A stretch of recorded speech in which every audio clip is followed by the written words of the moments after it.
नमस्कार, स्वागत है आपका थिंक 360 में। मैं हूं लोकेंद्र किलानौत। राजस्थान भाजपा में बहुत कुछ चल रहा है। सीपी जोशी ने कुछ दिन पहले ऐसे संकेत दिए थे कि राजस्थान संगठन में बड़े स्तर पर बदलाव होंगे, लेकिन उससे पहले वसुंधरा राजे को साधना। खबर है कि वसुंधरा राजे की बीएल संतोष और राजस्थान भाजपा प्रभारी अरुण सिंह के साथ में एक अहम बैठक हुई है और उसमें यह बात हुई है कि राजस्थान में संगठन का विस्तार किस तरह से किया जाए, फेरबदल किस तरह से किया जाए। वहीं राज्यसभा सांसद और भाजपा नेता किरोड़ी लाल मीणा आज दिन भर खबरों में बनी रही ईडी दफ्तर पहुंचे। वहां उन्होंने ईडी में परिवाद दर्ज कराया, साथ ही एक बार फिर से सरकार पर मुखर हुए भ्रष्टाचार के आरोप लगाए और गोविंद सिंह डोटासरा के बारे में कहा कि मौसा जी अब आप सावधान हो जाइए। और भी मुद्दे बहुत सारे हैं। मुद्दा है कि सचिन पायलट की नई पार्टी को लेकर खबरों का बाजार लगातार गर्म है। प्रदीप बिदावत हमारे वरिष्ठ साथी और राजनीतिक विश्लेषक हमारे साथ जुड़ेंगे। प्रदीप जी, बार बार वसुंधरा राज्यों को लेकर जिस तरह का संशय बना होता है, सीपी जोशी ने शायद 5 दिन पहले ऐसे संकेत दिए थे कि आपको जल्दी खबर मिलेगी और ये खबर मिल चुकी है कि राजस्थान भाजपा में परिवर्तन होने जा रहा है। ये अपन खास करके हम लोग पहले से चर्चा कर रहे हैं जी। कि जैसे कुछ लोग कहे जा रहे हैं कि वसुंधरा राजे का कद घटाया जा रहा है या ये किया जा रहा है। जी। पार्टी के नेता जरूर ये कह रहे हैं कि प्रधानमंत्री नरेंद्र मोदी के चेहरे पे चुनाव लड़ा जाएगा। वो 18 के चुनाव में भी चेहरा बड़े तौर पे नरेंद्र मोदी थे। चूंकि पूर्व तत्कालीन मुख्यमंत्री होने के नाते वसुंधरा राजे उसको लीड कर रही थी। ठीक बात है। ठीक है, तो ये जो चुनाव है, इस चुनाव में लीडरशिप किसके हाथ, ये एक बड़ा मुद्दा बीजेपी में है। लेकिन वसुंधरा राजे को लेके मैं पहले भी कह चुका कि इनको अगर सचिन पायलट के तरीके से आप देखते हैं तो वो, क्योंकि वसुंधरा राजे की ओर से न तो कभी ऐसा बयान आया अगेंस्ट द पार्टी, न कभी उनकी ओर से बगावत जैसी कोई बात कही गई, और उनका एक ऑरा कद हमेशा बना रहा। पार्टी प्रोटोकॉल्स और उनको लेके कई बार जिक्र हुआ प्रधानमंत्री नरेंद्र मोदी की आबू रोड वाली सभा में, अजमेर वाली सभा में, कि उन्हें प्रधानमंत्री के सामने स्पीच का मौका नहीं मिला।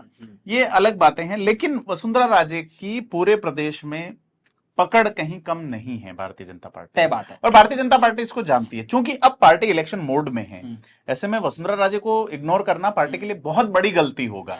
क्योंकि कुछ लोग, आप ये देखिए कि भारतीय जनता पार्टी की सरकार अगर ये मानते हैं, जनता ने नकारती है, तो भी वो 70 से 80 सीटें तो ला रही है ना। अशोक गहलोत के नेतृत्व वाली सरकार जब नकारी जाती है तो वो 150 से 1/3 कम रह जाते हैं। वो 100 से जो है वो 20-21 पे आ जाते हैं। लेकिन ऐसा डिक्लाइन वसुंधरा राजे के नेतृत्व वाली सरकारों का कभी नहीं हुआ। और वो लगातार पिछले 20 साल से राजस्थान में प्रभावी तौर पर सक्रिय रही हैं। लेकिन जब प्रतिपक्ष का मौका आता है तो पार्टी की ओर से जो जिम्मेदारी दी जाती है, जैसे राष्ट्रीय उपाध्यक्ष है फिलहाल वो पार्टी की, ठीक है, तो उनकी ओर से चाहे अपनी बात लगातार प्रभावी मंचों पे कही जाती रही है। इंडिविजुअल इवेंट्स जो हैं उसमें जो लोग उनके पक्ष में आए, उसमें पार्टी ने भी क्लियर किया कि इंडिविजुअल इवेंट है और गए। उनका एक बहुत बड़ा ऑरा है, उनके विधायक हैं। भारतीय जनता पार्टी, आप सांसदों के बारे में आप ये देखिए, ना केवल विधायक, सांसद भी उनके अगर बीजेपी 110 के आसपास सीटों पे रहती है तो वसुंधरा राजे आज की तारीख में ये स्थिति है कि मुख्यमंत्री बनेंगी, जिस तरह से उनको। ठीक बात है। अब तो तय भी हो गया है ना कि मैं आपको एक घटना याद दिलाना चाहता हूँ।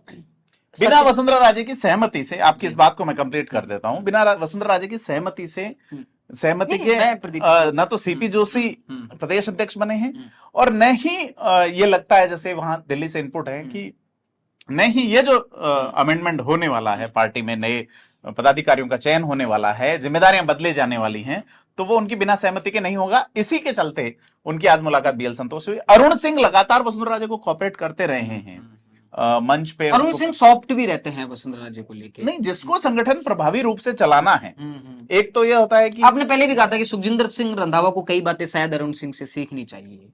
हाँ, वो देखो, सुखजिंदर सिंह रंधावा अरुण सिंह से तो क्यों सीखेंगे, लेकिन उनको अशोक गहलोत से जरूर सीखना चाहिए। अशोक गहलोत पार्टी के मामलों में विनम्र रहते हैं। वो उन्होंने अगर आपा खोया भी है या अगर ऐसा गुस्से वाला बयान दिया भी है या माइक फेंका भी है, तो वो because of condition Sachin Pilot है।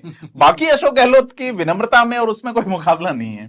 लेकिन यही एकमात्र एक ऐसा कैरेक्टर रहा है राजस्थान की राजनीति में जिन्होंने अशोक गहलोत का जो तंत्र है उसके खिलाफ कुछ ऐसे मंत्र चलाए हैं जिनको हमेशा से एक स्पार्कलिंग्स हुई है उसके अंदर। वो कहते हैं ना कि माना कि तुम्हारे दांत बड़े जहरीले हैं पर हमको भी सांपों के मंत्र आते हैं, वो वाली। नहीं, ये उदाहरण ठीक नहीं रहेगा मुख्यमंत्री जैसे पद के लिए। नहीं, मैं एक सिचुएशन में बोल ना, ये गलत है, बिल्कुल गलत है, और मैं आपके इन बयान की मजम्मत करता हूँ खुले तौर पे। मैं एक घटना आपको याद दिलाना चाहता हूँ कि चुनाव आते आते जिस तरह से वसुंधरा राजे के लिए स्थितियां बदली हैं, आप वो दौर याद करिए जब मानेसर में सचिन पायलट अपने समर्थक विधायकों के साथ में बैठे थे।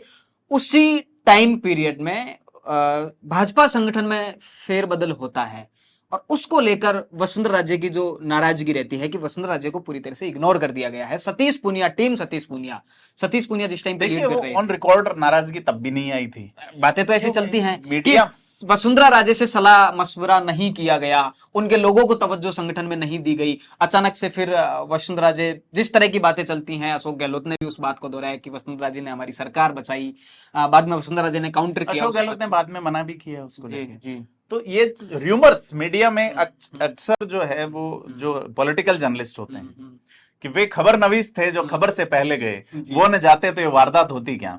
कई लोग अपने कयास चलाते हैं और बहुत सारे लोग मीडिया में, बहुत सारे मीडिया हाउसेस एक एजेंडा चलाते हैं खबर के माध्यम से।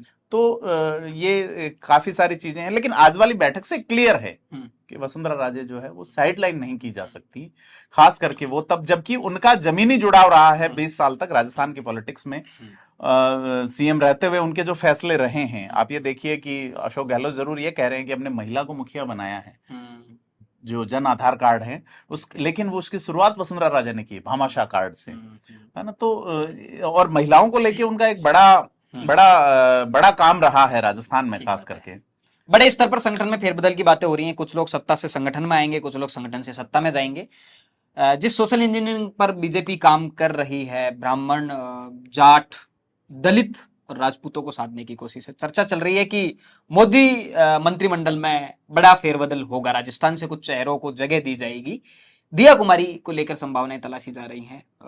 घनश्याम तिवाड़ी, अगर ब्राह्मण चेहरे की बात करें, जाट चेहरे के तौर पर देखिए राहुल कासवा, और दलित चेहरे के तौर पर देखा जाए, देखिए ब्राह्मण समाज की अगर बात की जाए तो फिलहाल पार्टी के प्रदेश अध्यक्ष भारतीय जनता पार्टी में ब्राह्मण है, युवा मोर्चा के अध्यक्ष हैं वो ब्राह्मण है, पार्टी के संगठन प्रभारी जो है वो ब्राह्मण है।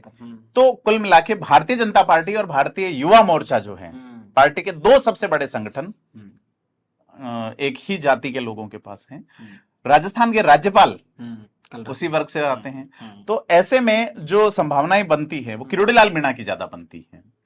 जिस तरह से स्वतंत्र प्रभार अर्जुन मेघवाल को विधि मंत्रालय का दिया गया है, तो ये संभावनाएं बनती है कि अर्जुन मेघवाल को अब एक लंबी सेवा के बाद कैबिनेट में प्रमोट किया जाए।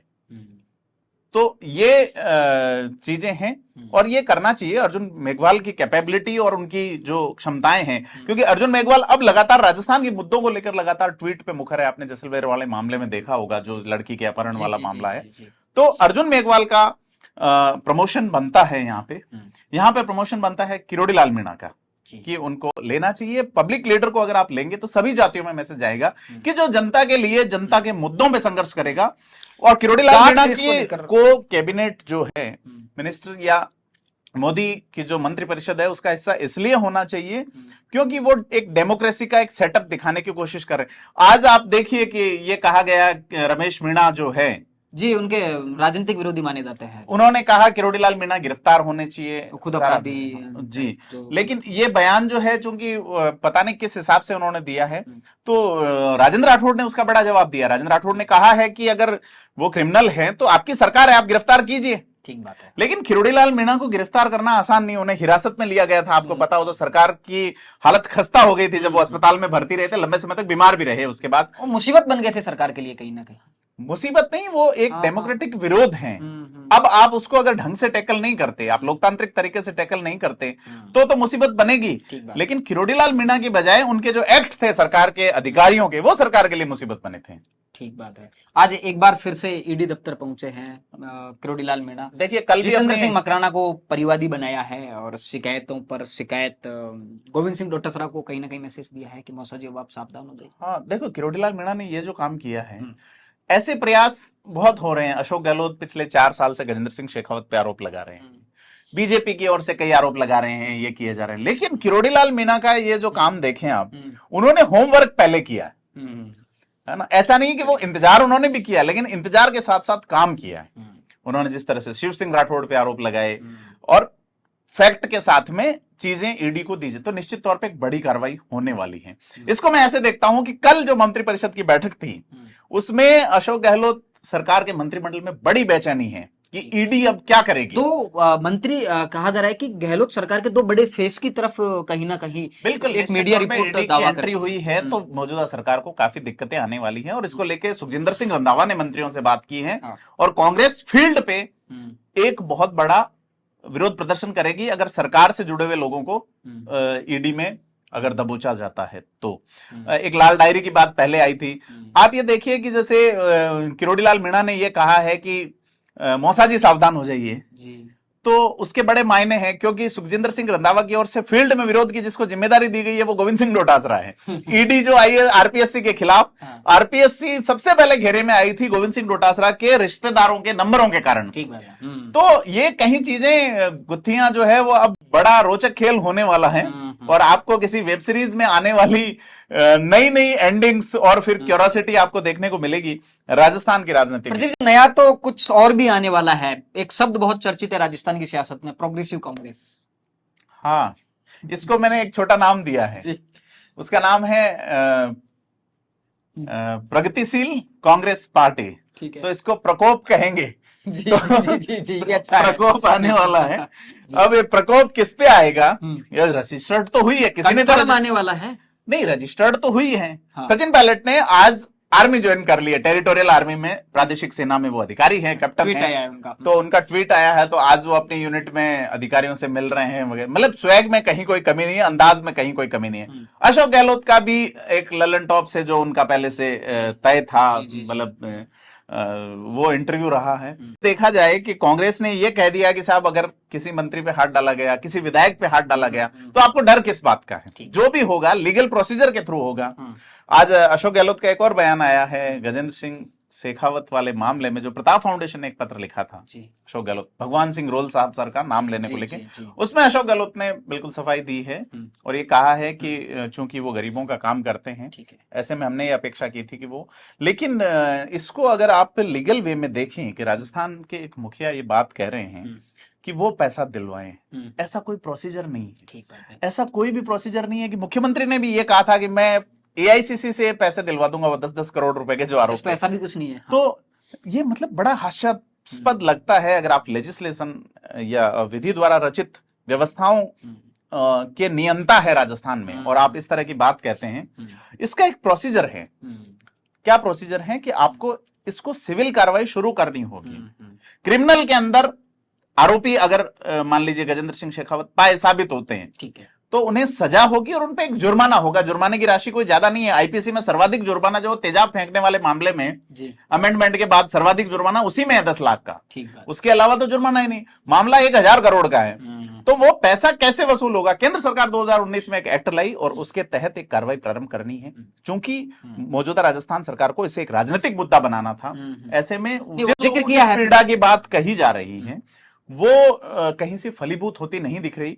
इस मामले पे हम लगातार 8वीं या 10वीं बार बोल रहे हैं। मैं एक बार फिर उसी लाइन पे हूं कि सरकार की ओर से किए जाने वाले प्रयास हो सकता है किसी को जेल में डालने के हो, किसी को सजा दिलाने के हो, सरकार का काम भी है। लेकिन अगर सरकार वाकई में, मैं फिर से रिपीट करूंगा कि अगर पैसा देना चाहती है तो उनको वो प्रोसीजर शुरू करना होगा ही होगा। अगर वो नहीं करते हैं तो ये जो दावे किए जा रहे हैं साफ तौर पर झूठे हैं। प्रताप फाउंडेशन की जो चिट्ठी है उसमें भी इस बात का जिक्र है कि बीते 4 साल से इस मुद्दे को लगातार दबाए रखा और अब राजनीतिक स्वार्थों की पूर्ति के लिए, देखिए राजनीतिक सभी करते हैं, लेकिन इसमें वो प्रोसीजर क्यों नहीं शुरू किया जा रहा है? हमारी जो है वो ये कंसर्न नहीं है कि कांग्रेस इसमें राजनीति चमका ले या भारतीय जनता पार्टी चमका ले। ये कि पीड़ितों को पैसा मिलना चाहिए। प्रोसेस शुरू नहीं हो रहा है और वो प्रोसेस कौन करेगा? डिपार्टमेंट ऑफ कोऑपरेटिव, राजस्थान सरकार का कोऑपरेटिव डिपार्टमेंट करेगा। वो शुरू नहीं हो रहा है। तो साफ तौर पे देखो, प्रतिभा होना बहुत इंपॉर्टेंट नहीं है काम करने के लिए, कला होना इंपॉर्टेंट नहीं है, काम करने के लिए क्षमता होना भी इंपॉर्टेंट नहीं है, काम करने के लिए नियत होना इंपॉर्टेंट है। तो चाहे वो व्यक्ति हो, परिवार हो या सरकार हो, अगर काम करना नहीं है तो फिर चीजें कैसे एग्जीक्यूट होंगी। ठीक बात है। बहुत सारे मुद्दों पर आज हमने चर्चा की वरिष्ठ पत्रकार और राजनीतिक विश्लेषक प्रदीप बिदावत के साथ में। कल फिर से कुछ नए मुद्दों पर आपके साथ चर्चा में हाजिर होंगे। तब तक के लिए जुड़े रहिए थिंक 360 के साथ। धन्यवाद।